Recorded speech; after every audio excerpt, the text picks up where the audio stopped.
Good morning, folks. Just getting everything set up here so we can get this show on the road.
And I hope everyone's week has gone well so far. Certainly had a nice bounce back yesterday. A welcome change from the mood that we saw on Friday. And it'll be interesting to see if we get some continuation during the regular trading hours session. But futures imply that equities could have a bit of a bid here.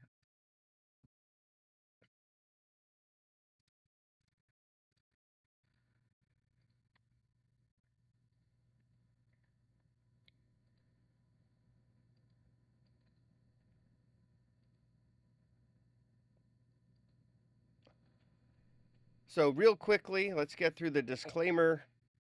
My disclaimer on top of this one is just don't put on more than you're willing to lose. It's that simple.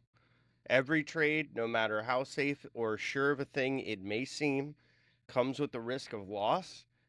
And the first thing that you need to be doing, and I need to be doing, and everyone needs to be doing as a trader is managing their risk first and foremost. That is the most important thing.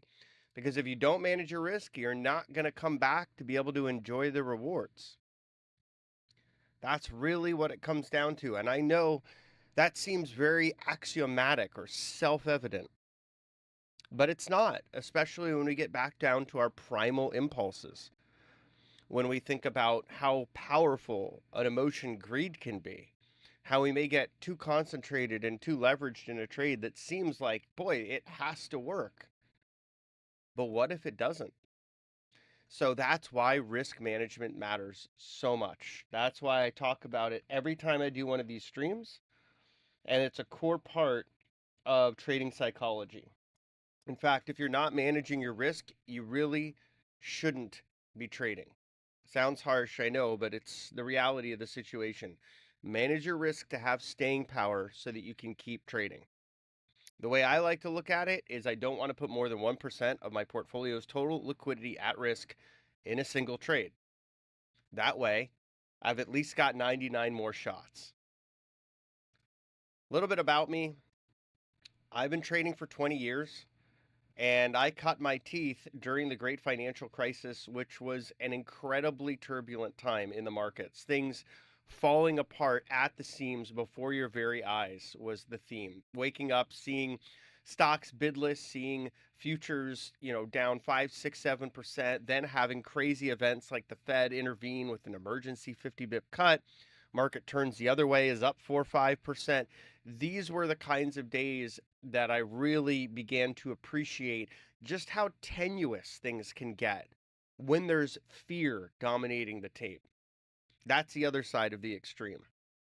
It also meant that eventually there were a lot of really good opportunities because you saw de-risking to the point where entire institutions had to cut their leverage or even wind down their books. So things were trading at bottom basement bargain prices towards the end. At the end of the day, though, what it taught me was it makes a lot more sense to be more systematic and more driven by momentum. Why? Because what I learned coming out of the great financial crisis is even though a lot of the data was telling us we're still in trouble, and it told us we're in trouble for years, by the way, what we saw from the markets was momentum began to pick up ahead of data improving. And that data driven approach gave us the opportunity to be able to get ahead of that.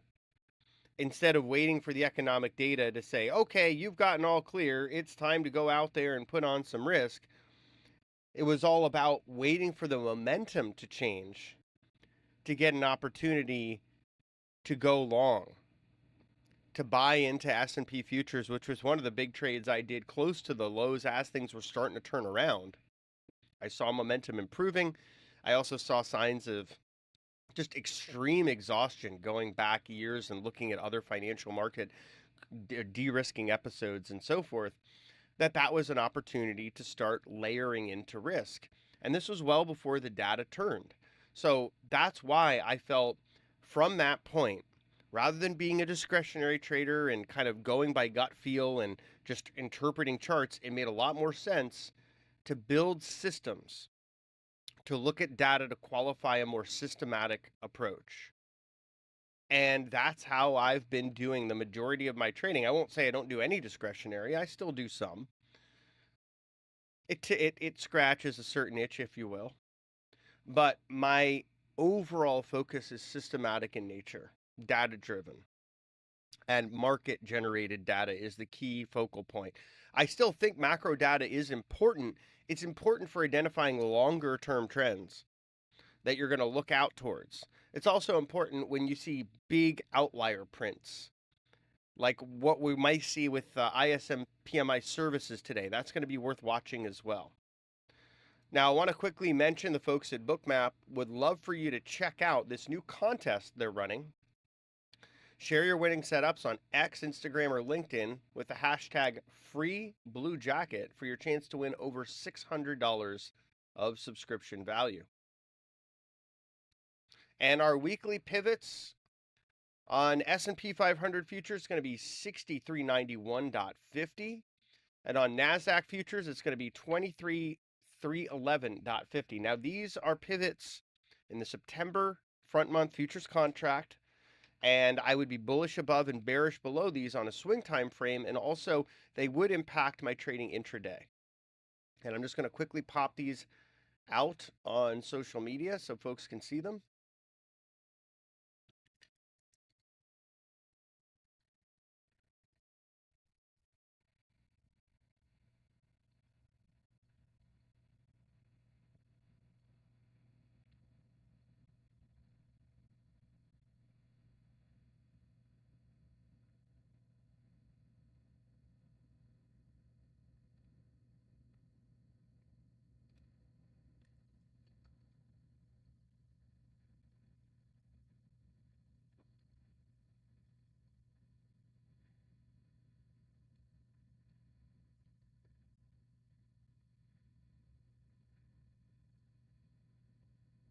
And let's also move on to our SPX options visualizer levels here.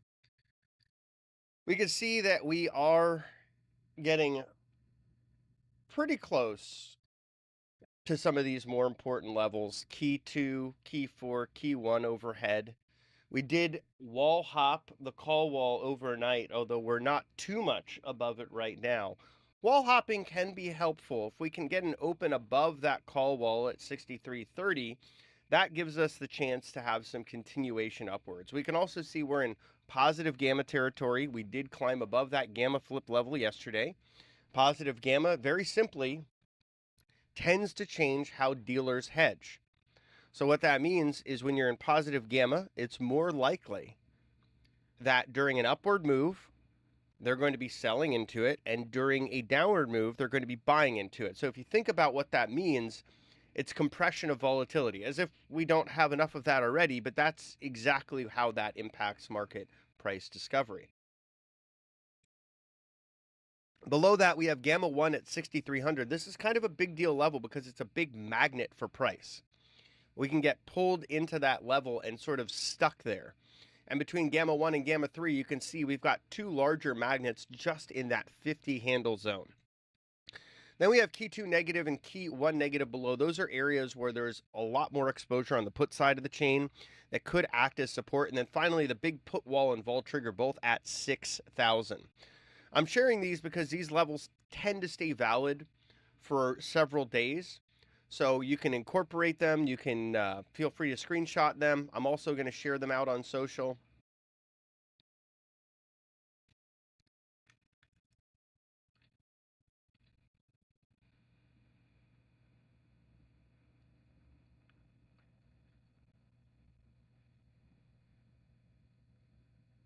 And let's talk about a few exclusive deals here.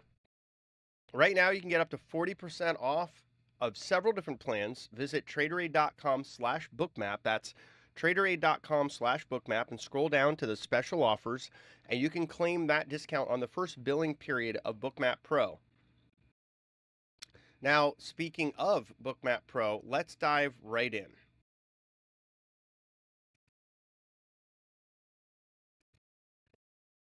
So we've got the S&P 500 futures on screen, and I'm going to have to rotate gold, so I'm just going to take it off there for now.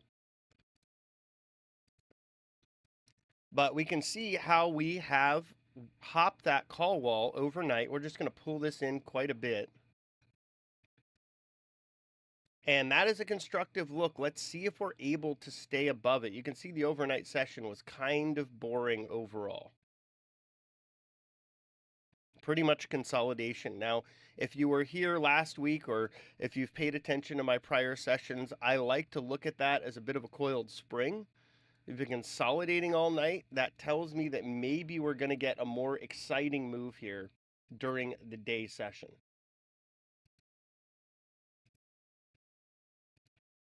So that's something to keep an eye on, as well as the pivot levels that we've talked about. We've talked about 6391.50 and 23,311.50 for the NASDAQ.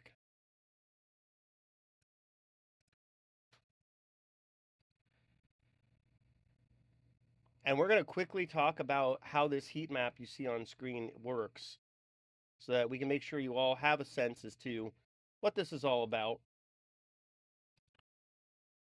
what you're seeing on screen, what these bubbles mean. People frequently ask me. And I want to make sure these streams add value, that you're able to learn something every time.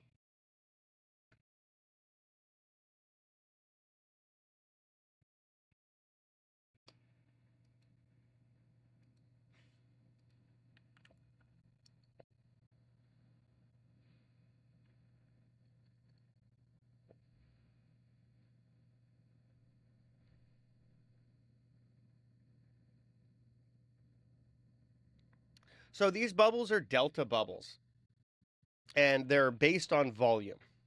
So when you see a green bubble, that means there's an excess of buyers during that moment in time at that price. When you see a red bubble, that means there's an excess of sellers at that time in price. The larger the bubble, the larger the difference. So you can kind of get a sense as to which side of the trade is becoming more aggressive. This can be really helpful because if you see a series of these bubbles, you can get a sense.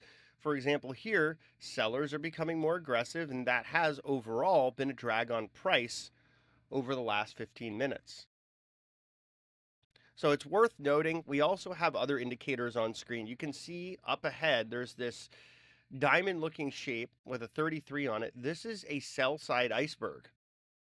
You can see another one right here, 96, being executed within this green bubble.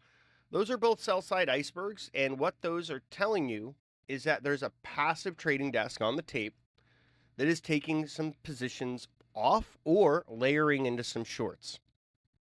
But what they are doing with an iceberg order is they're trying to hide the total size of the contracts that they're attempting to move. So for example, if I had to move 5,000 S&P contracts, I'm not going to show that on the order book because people are going to run away from it. But I might show it as 250 lots and go through 20 cycles to get to that 5,000. In doing so, I'm hiding the total size of what's moving.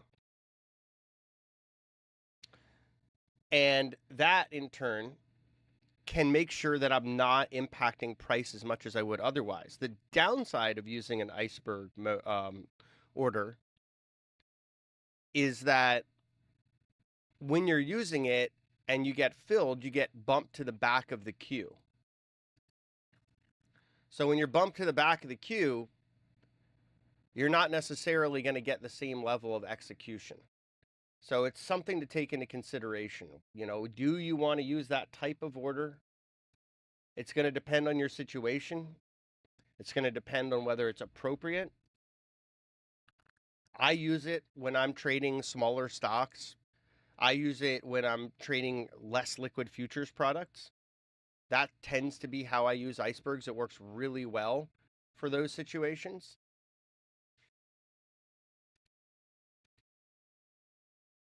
And it basically allows you to not have as much of an impact on the order book, because what you don't want to do if you're trying to move product and you're not as worried about when it moves is what price you get.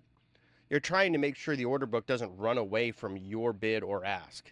So you don't have to sit there and, you know, if you're in a rush, people might cross the spread. They might do other things that give them slippage and less advantageous execution.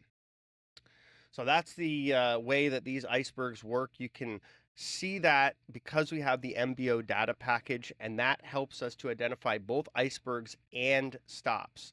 And I do tune my icebergs a little bit. So when you're looking at the way that I have my icebergs on chart, you're going to notice I'm not showing every single order.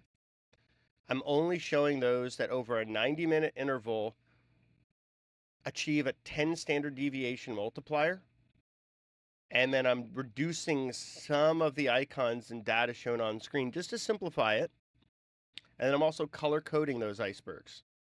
And the reason I do all that is, for me, it just makes it easier for me to see what I need to see on screen.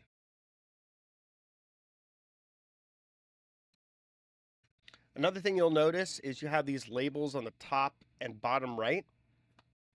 14,000 on top. This is the number of cumulative offers on screen and off, and 17,000 on the bottom. That's the number of cumulative bids on screen and off, with a difference of 3.2 thousand. This is another add-on.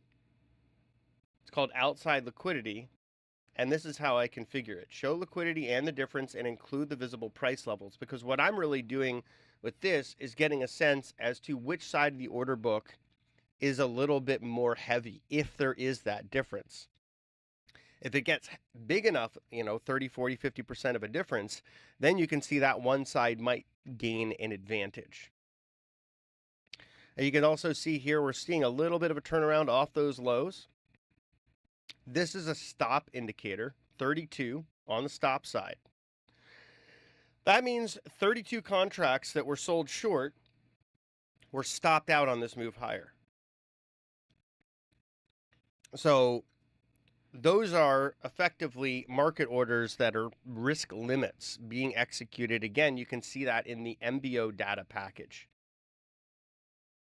And as we made the crest of that move higher, you can also see that there was a pretty aggressive buy delta. You can see it there. You can also see it in the delta volume bars there.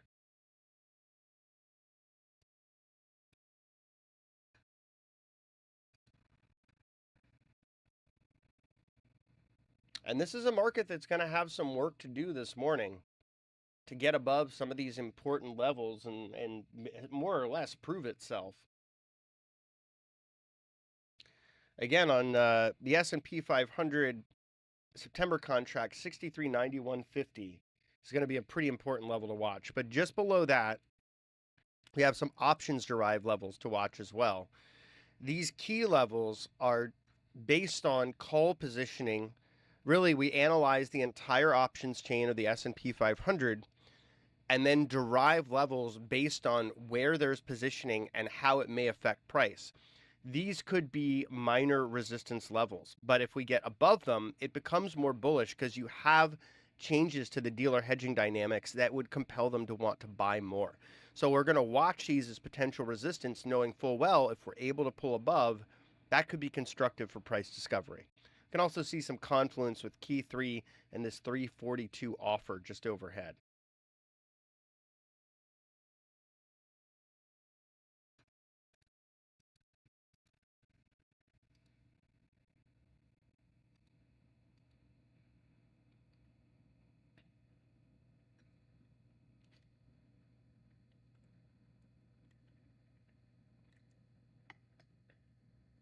And we're just about 9 minutes away from the market open here. Important to note, we do have some data coming out this morning. You've got US S&P Services PMI final and US S&P Composite PMI final at 9:45. And then at 10, ISM Services PMI, we're going to be watching that headline figure, which is forecast to come in at 51.5, as well as prices paid. And this is a really important level to watch because we can see there's some potential for pass-through inflation or margin compression as the prices paid level has been elevated for many readings. The forecast is for 66.5. And we'll also get a reading on ISM Services employment, which has been in contraction for several months. And then later, we have the 3-year note auction at 1 p.m. So for today, we'll be closely watching that ISM Services PMI print. And I think that's going to be, if it is a deviation print, that is to say, if it's a strong enough deviation away from expectations, that could be a bit of a decision for how we trend, at least in the morning session.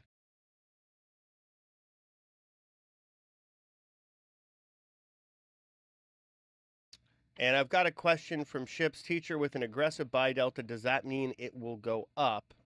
I feel like each time I take a trade long, when I see the big green dot, the market reverses. So that's a great question. I would not lean into using that as a sole decision maker for whether or not you want to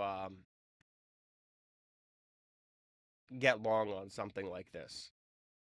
Personally, I think that there's probably a number of other ways to look at it. I still look at the delta bubbles as just a sign of aggression, not necessarily trend in isolation. I much more look at the overall price structure and trend, the options flow and positioning, and then I like to look at what some of the desks are doing. I like to look at where the bids and offers are. Like, for example, right now, we've got that relatively large offer at 63.66. If we're subscribing to auction theory, we would want to see an excess of demand take us through that supply with some continuation. That would give me the sense that we have room higher. So the bubbles are helpful, but if you see a really big bubble, sometimes that means one side is getting maybe a little bit too aggressive, and that could be why you're seeing those reversals there. I really favor looking at the options flow. The hot call, for example, has been really invaluable for finding where price is likely to go on days where calls are trading in excess of puts on those top 2 strikes by 40% or more. On the other side of it, on the rare occasion where puts are in favor, that hot put can also be really helpful for finding that lower price target. And I don't get too cute. I don't try to put my price in right at that level. I'll usually do a handle or two below. Because if we get up there and we reject, or we get down to the hot put and we reject, it's much more likely I'm going to get my fill if I'm not right exactly at that strike. And I'm willing to take that small discount for the premium of being able to trade a little more flexibly and with the idea that I'm more likely to get that fill. So I really like to watch the options volume in SPX to determine where ES is going to go. SPX trades about 1.25 trillion in notional on a daily basis.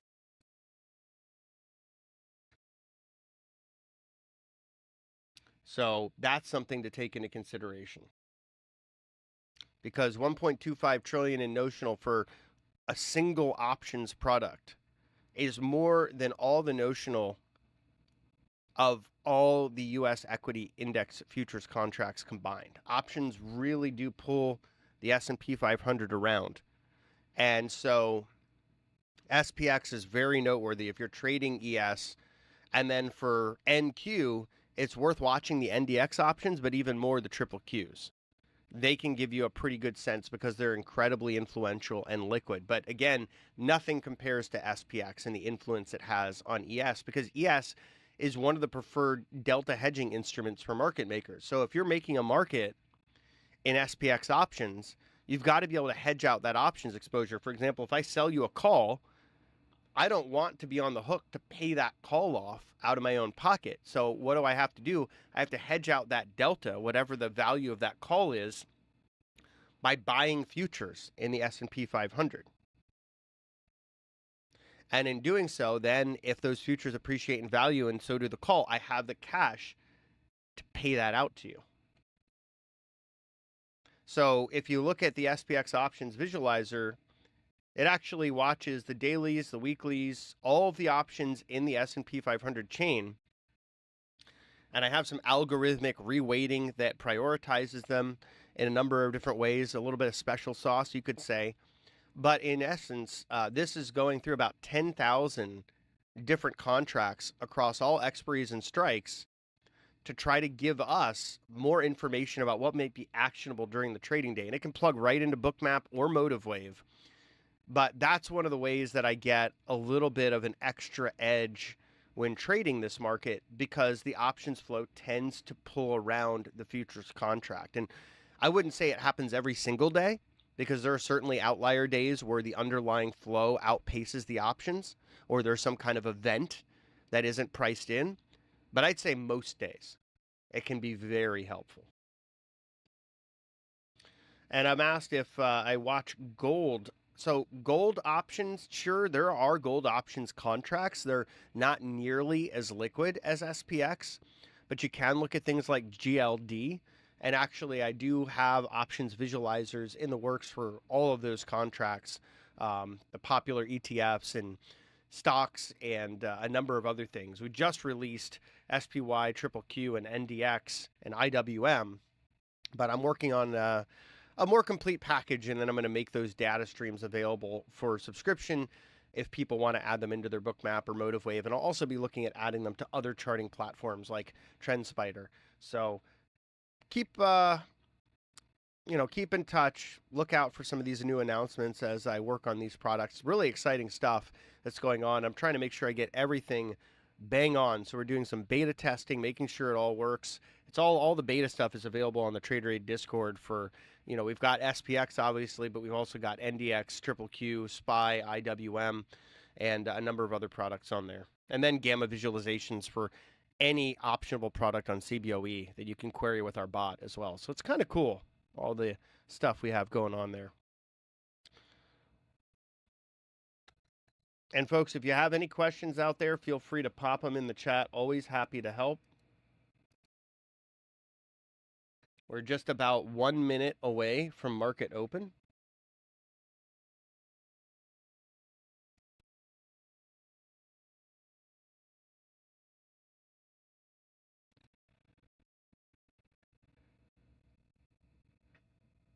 And that offer was registering for a minute at 666. That's ominous.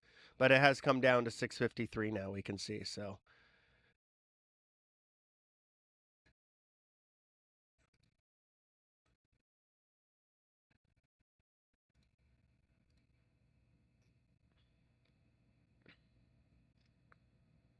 and after the market closes, we get earnings from AMD, which also will be really interesting. That stock has been on fire. That was one of our swing trades from the June navigating the market. Still long and still confident. I mean, this is a company that is really turning itself around. They're executing so well in the data center space and also just in CPUs. They have become the dominant player in CPUs, laptops, desktops, servers. So really kind of nice to see this company coming into its own after being distracted with a lot of unnecessary acquisitions. They've finally, I think, gotten their footing.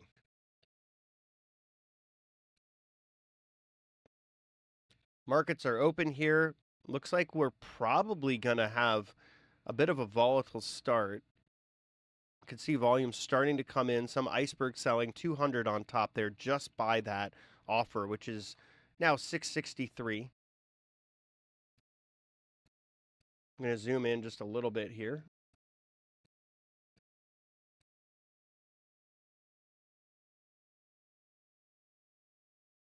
And that clean rejection at the offer, not really something you want to see. I'll give it a slight pass because it's the very beginning of the trading day. But if we get back up there and reject again, that is a pretty bearish sign. Overall, though, you can see the market's already not particularly thrilled with that rejection up there, down about 8 handles, 7 handles since. And if you subscribe to auction theory, it's very simple that, at least at that moment, buyers didn't feel they had the demand to take us through that supply.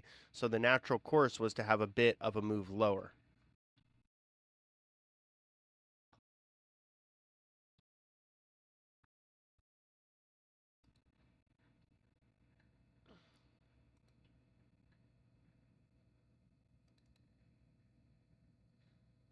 Sorry about that, folks.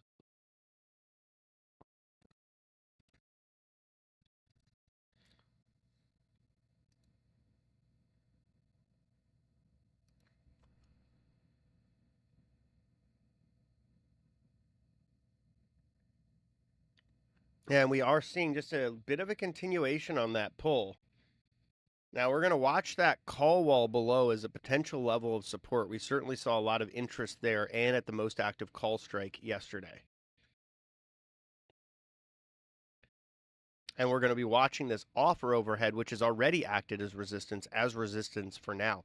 A break above it would be quite a bullish thing to see in today's tape. Just in the morning action here.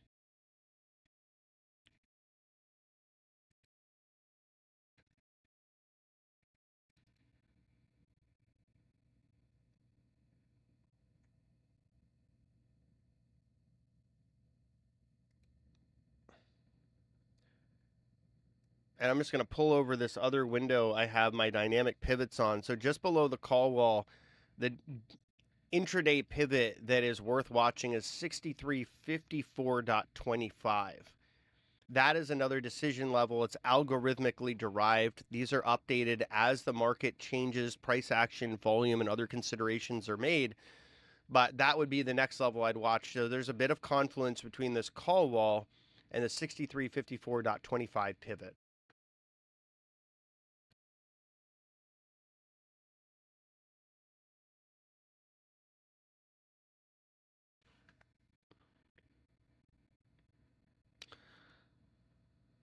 So Ships asks, the SPX options visualizer you created an extra paid add-on for Bookmap. That's correct. It's a data feed. You can learn more about it at traderade.com/SPX. That's traderade.com/SPX. And it basically pulls in this data into Cloud Notes that you can see in the rightmost column. It derives both options positioning and then flow. So this is yesterday's flow. It'll be updated as we start to get today's flow in. But I keep yesterday's flow available until we get the current day's flow because it's still levels where we've seen significant interest in particular prices, and that could be valuable information overnight and in the early part of the regular trading hours session. So this is a tool I've been building for several years, and now I'm expanding it out to other products. It's SPX centric, but it can work on any optionable index, ETF, or stock. So you're going to start seeing options visualizer capabilities for a number of different products and on other charting platforms as well. Now, I've been asked, have I heard of Top Step? I have heard of Top Step. Do they have Bookmap? That is a question that is above my pay grade. And I have to admit here, I have never traded with a prop firm. So it doesn't mean there's anything wrong with it. If you're able to navigate the rules they put in place, if you feel confident that you're not just going to be another one of the people that has their cash turned into someone else's payout, which is the whole business model, really. Like whatever they don't pay out to other traders, they get to keep. If you're really confident that you can navigate through the sort of Kafka-esque maze of rules that can be ever changing, at least from what I've seen, then you may be able to succeed at this prop stuff. I personally trade my own capital, so I don't really have any familiarity with what these firms offer or don't offer. So I'm sorry I'm not able to help you with that. You might want to reach out to them directly.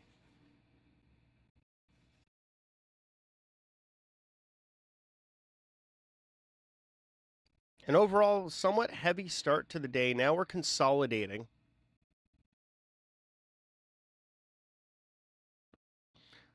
Kind of funny to see that 54 stop out. Like this was the low and then a short stopped out right here. I guess they were very sensitive to an upward move of price.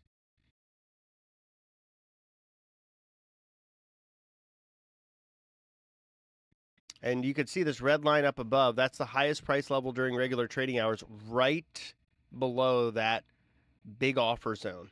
Looks like we're going to maybe kind of coil up the spring and make another go at that offer. I do not want to see it get rejected again. I think that would be a pretty bearish look.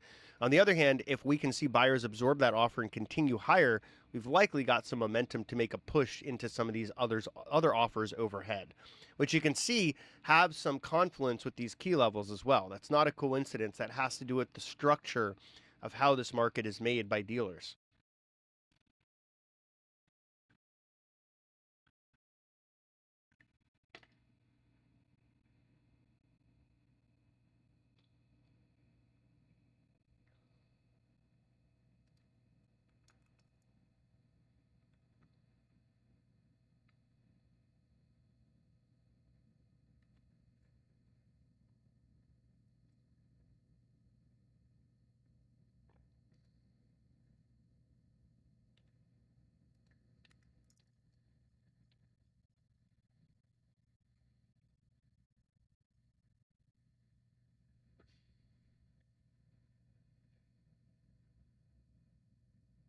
You're very welcome. Great questions.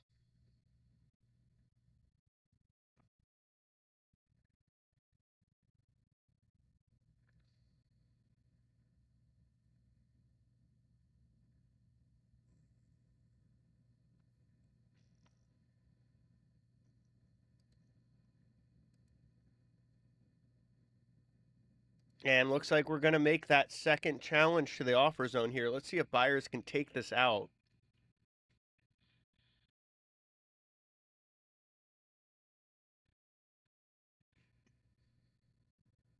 So far, seeing a little bit of trepidation here.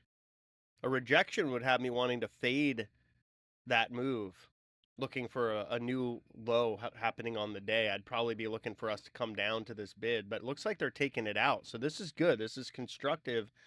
And I'd be looking for longs here up to these next offer zones.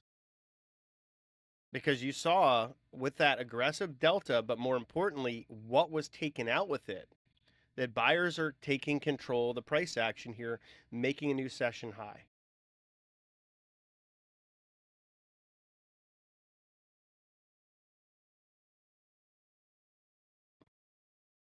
Now, because we have event data coming out, ISM services PMI at 10 a.m., I wouldn't want to have positions on for too long here, but taking a little nibble on a long and trying to get maybe half the position up to 63.75 and the other half up to 63.80 wouldn't be the worst trade.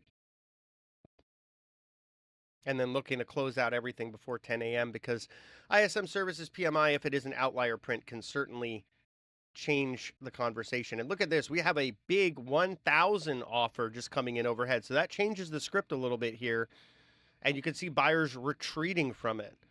So I'd no longer be interested in those longs based on how price is reacting here. Once again, we have to push through that larger offer.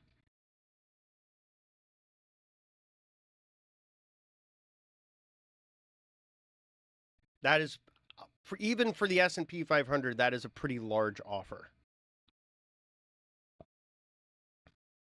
And you can see there's a little bit of an excess on the bid side versus the offer side, 18,000 versus 15,000 with a delta of 3.7 thousand. So buyers overall showing up in force, but not by a large majority.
So you can see price just consolidating around that larger offer overhead.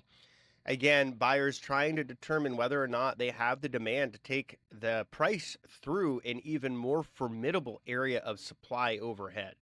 It does look like they're regrouping and they're going to make that effort. But you could see as soon as it appeared, the moment it appeared, buyers lost their mojo. It's like a little bit scary. And we're talking about the iceberg orders before and how I'd structure them not to influence price. There's the flip side of that conversation. What if you do want to influence price? What if you want to, if you have enough size to move around, you want to discourage buying? Well, doing something like this is exactly how you can accomplish that. Show a lot of size right as buyers are trying to make a move, and they may retreat. And they are. This is why, as soon as that popped up, I immediately lost interest in being long because this is a pretty big test for the resolve of buyers. And often when you see an offer that large, it takes a little bit more thinking and consolidation before they regroup and try to make a run towards it. And then we get that real reaction. Is it the visceral runaway hard rejection? Or is it the we're going to push through with a lot of volume? We'll see. Doesn't have to be either binary extreme, but it often ends up one way or the other.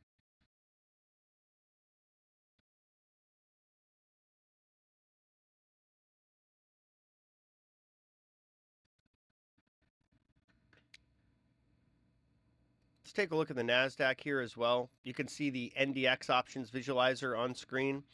And again, this one is in beta. Looking for it to come out in the next month or so. NASDAQ's looking a lot more sprightly than the S&P 500. I've got to say, it's pushing towards session highs here. And for the NASDAQ, 301 is a big offer. Just disappeared off the book, by the way. But just to note, and that 359, this is a somewhat smaller order book. And by somewhat, I mean a lot. You can see that based on the total offers and total bids versus ES.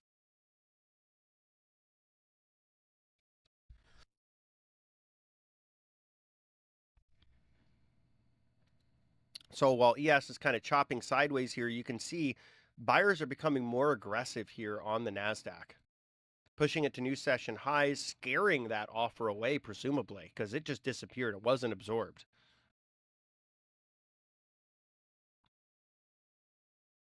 So we'll keep an eye, but so far it looks like NASDAQ is going to try to lead. And then just to show, we've also got that same options visualizer for triple Q, for SPY, for IWM, all that loaded up here. You can see with triple Q, it's trying to push above its respective call wall and into positive gamma on the triple Q options chain here. So that is constructive to see. Looks like we're building some acceptance above there. And on SPY, kind of a similar look, although again, not as robust as triple Q. There's a call wall here. It is attempting to make a break above it, unlike triple Q, where it's already above it and building some acceptance here. We do have a minor data print coming out in 10 seconds. We're going to switch back to the S&P futures contract. This is going to be U.S. S&P Services PMI final with an expectation of 55.2. It comes in at 55.7. That's 55.7 versus a forecast of 55.2. Pretty much a non-event.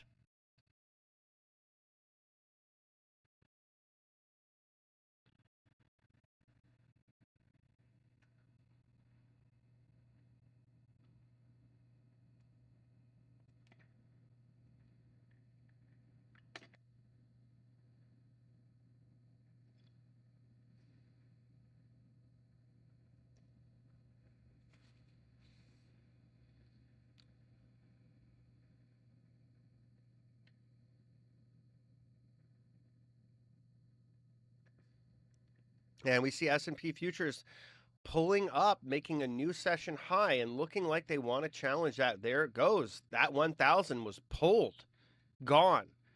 Little bit spoofy when you put out a big offer that you don't have any intent of having it get filled, and it doesn't look like it moved anywhere else on the order book. So that's a little sketchy.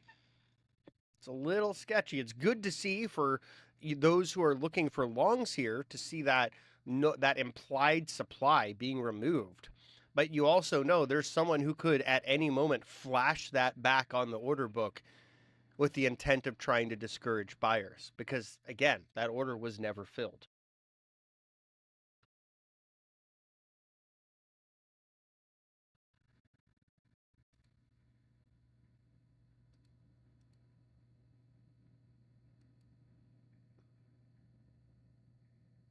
But I would be looking at things a little more constructively here.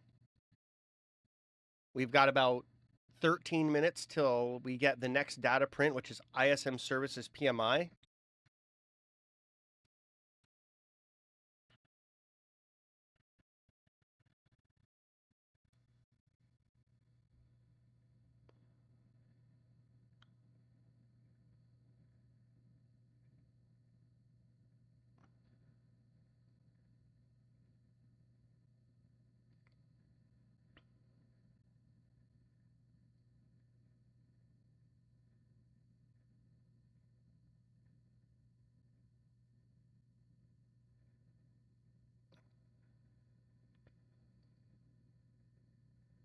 And we're starting to see some of the options flow for today coming in.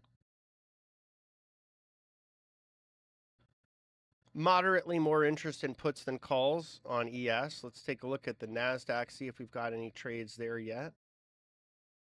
Just a very small amount. And again, modestly more interest in puts than calls on NQ or the NDX options for it. We've also got SPY options flow coming through. Similar look, modestly more interest in puts than calls. Probably some pre-event hedging going on here. And then similarly, triple Q. Modestly more interest in puts than calls. And then finally, we've got the small cap index, the Russell, and certainly a similar look there as well. But what is noteworthy is we're seeing all of these indices really grinding to new session highs here. And guess who's back? Mr. 1000 lot right overhead. Looks like about 1616 on offer there.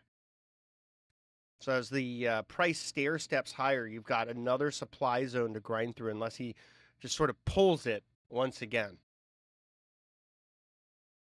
But it is nice to see overall the price action that we've experienced where we got some support right around that call wall level and made a bounce.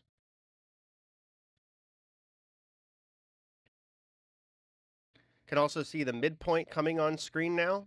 What that tells you is that options flow right now is balancing out between puts and calls at the volume between the two most active strikes about within 20% of each other.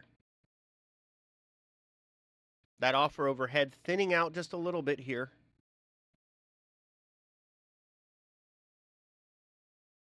And overall, like I said, when that offer vanished, I was looking at things a little more constructive. Now that it's back and we're seeing price run away from it, I'm a little bit more concerned.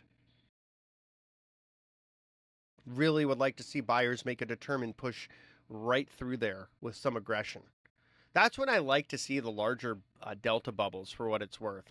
I like to see that aggression when one side is showing that they can dominate the auction. It's more meaningful in that context.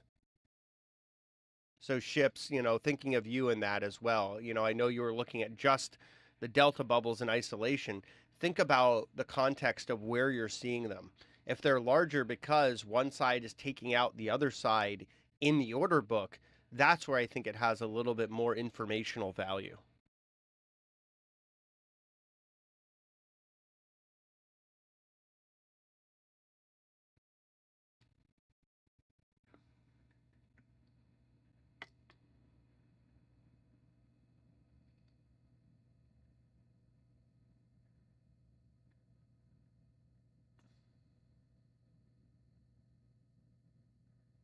You're welcome.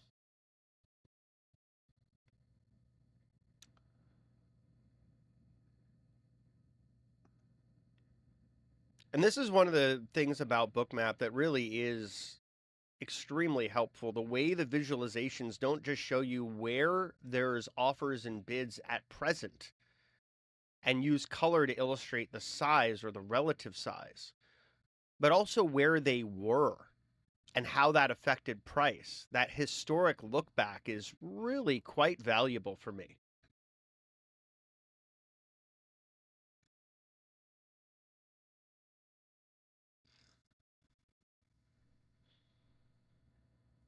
Because you can see how you can contextualize the auction based on these offers. 676 buyers said, you know, we're going to think about it. We're going to reject it at first, then we're going to build up our momentum and we're going to push through it. But 1,000, that's a bridge too far. So as soon as that was put up, buyers were like, we're going to kind of just sort of think about things below there. And then as soon as it was pulled, buyers started to get a little bit more confident. And then as soon as a new offer came on that was of similar size, they ran away again. So that historic look back is pretty darn helpful. Gives me a sense that buyers, while they're enjoying a bit of an edge, they're not very confident in their ability to take out that supply. That's the character I'm reading into the tapes so far. PMI may change that data point coming up in about 7.5 minutes. And let's take a look at things just through a slightly different lens here.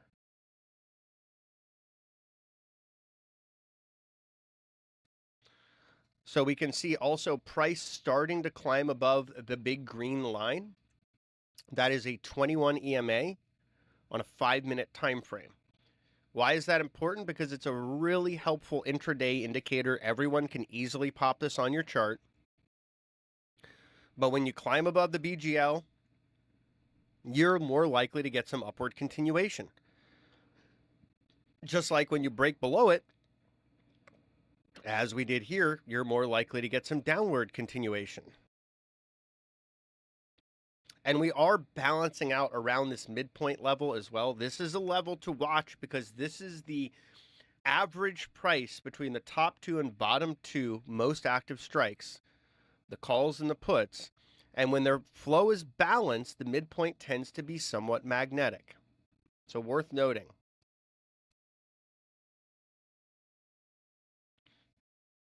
And we can see now there's someone else putting in an offer overhead, one of these 600 and some offers, around 667, 668 right now. So it does have, the order book has that feel. It's heavy with supply right near price. And that is causing buyers to be a bit more timid.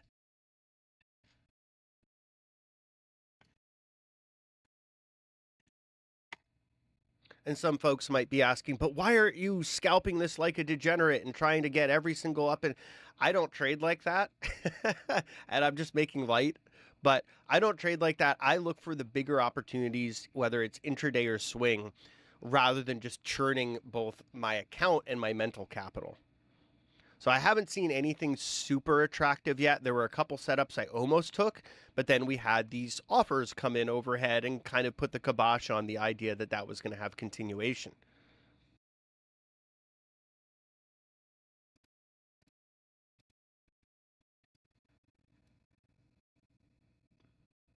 And again, offer pulled. Actually, this time it rolled higher.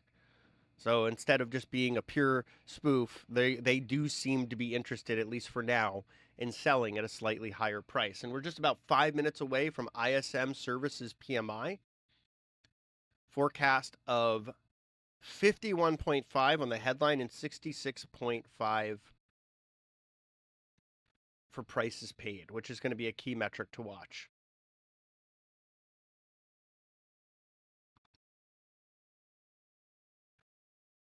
Let's just take a look at some of the options flow ahead of that print. We've got, again, the chain is just a little bit more put heavy, not by much. There's about 8,000 to 10,000 top two strikes and calls versus puts right now. I think some of that is pre-event hedging, which means if the data doesn't come out on a bad deviation, that we could get a bit of a rally from that. As those hedges are taken off, that's liquidity positive. Now, for me, I want to see prices paid come down, and I want to see the services PMI headline number come up versus what the expectations are. So I'd like to see services PMI come in at 54 or higher and prices paid come in at 60 or lower, then I think we could have some juicy upward continuation from this event volatility catalyst, giving us some solid data. That would be telling us the inflation risk is coming down and the overall services industry is doing better. Let's take a look at triple Q for the NASDAQ flow. And we can get a sense here that it's actually a little bit of a different picture so far on triple Q, more weighted towards calls than puts overall. So on the tech side of things, a little bit more optimistic, and we can see that with the way triple Q has been trading as well. Really has been a more constructive trader than ES or SPY this morning so far.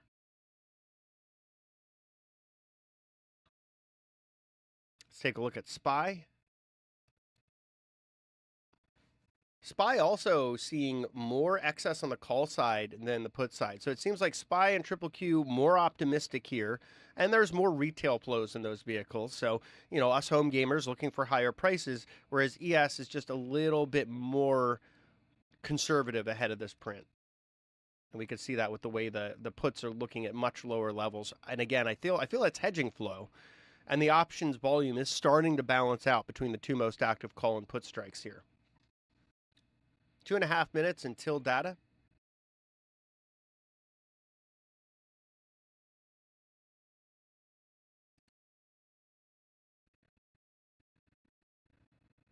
And just a choppy trading session as this market consolidates more than anything else. Bit of an upward bias in ES, but overall just consolidating. Bit of a continuation from the overnight session. I mean, here we're zooming this out to 6 a.m. Can zoom it all the way out to last night and just been consolidating in a pretty narrow range. So again, that tells me we're loading up the spring, and the longer it consolidates, the bigger the resolution will be. Did see a bit of a stop run here as well. 95 contracts stopped out. Those were market sell orders from longs. And it's interesting because you're starting to see a little bit of a divergence. Icebergs nibbling to get long, stops kicking longs out. If that becomes more pronounced, that tends to be the makings of a bullish reversal. We're not there yet, but what we are seeing right ahead of data, it's about a minute and a half out, the order book is lightening up. You see how much darker it's gotten right near price? This is why you really do want to be careful trading into events. You're not going to get the same quality of price discovery. Whether you're trying to realize a gain or stop out or whatever, the risk of slippage is higher into these events.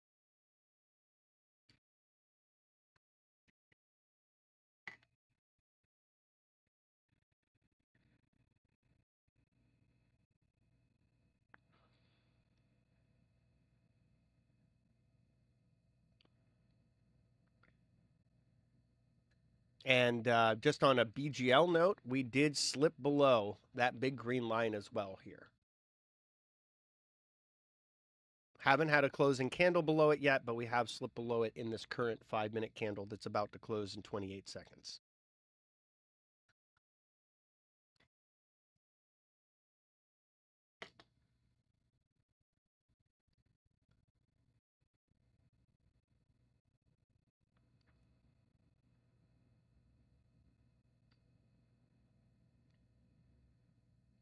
Data is imminent.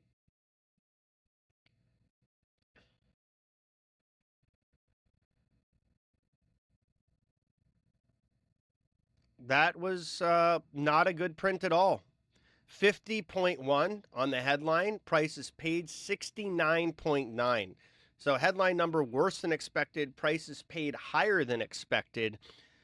None of that's that great. And then the employment number also pretty weak. So I can see why we'd have a negative market reaction to that. 508 contracts stopped out. Buyers getting stopped out as the price of ES makes new session lows here on that move.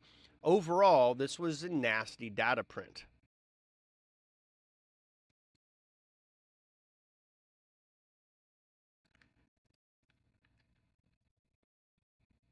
Not what you want to see if you're looking for, a more upbeat take on the economy, but overall also just not constructive for the way this market's been trading, because what you don't want to see are signs of stagflation. And I'm not saying we're going into some stagflationary spiral, But this data print is a bit stagflationary overall.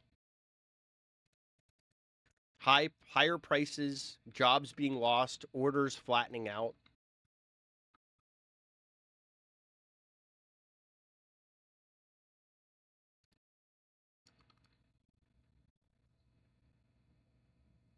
So that is a nasty print.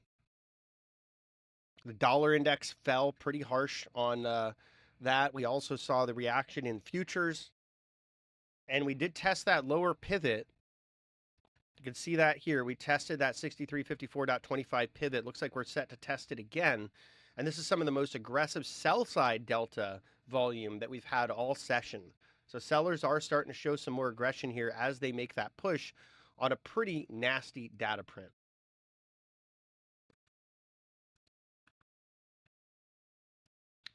So I just wanted to stay on for a few minutes longer after my cutoff at 10 to show you guys what the reaction would be and to watch this print together. As always, it's a lot of fun to be on with you. If you'd like to grab Bookmap at a 40% discount, check out Traderade.com/bookmap. If you'd like to check out the SPX options visualizer, visit Traderade.com/SPX. If you'd like to learn more about what we do at Traderade, some of our cutting edge trading tools and our awesome community, visit Traderade.com. I'll be back tonight for AMD earnings and next week for next week's episode of Back to the Futures with me, Markets and Mayhem. Thank you all for tuning in. I'll catch you soon.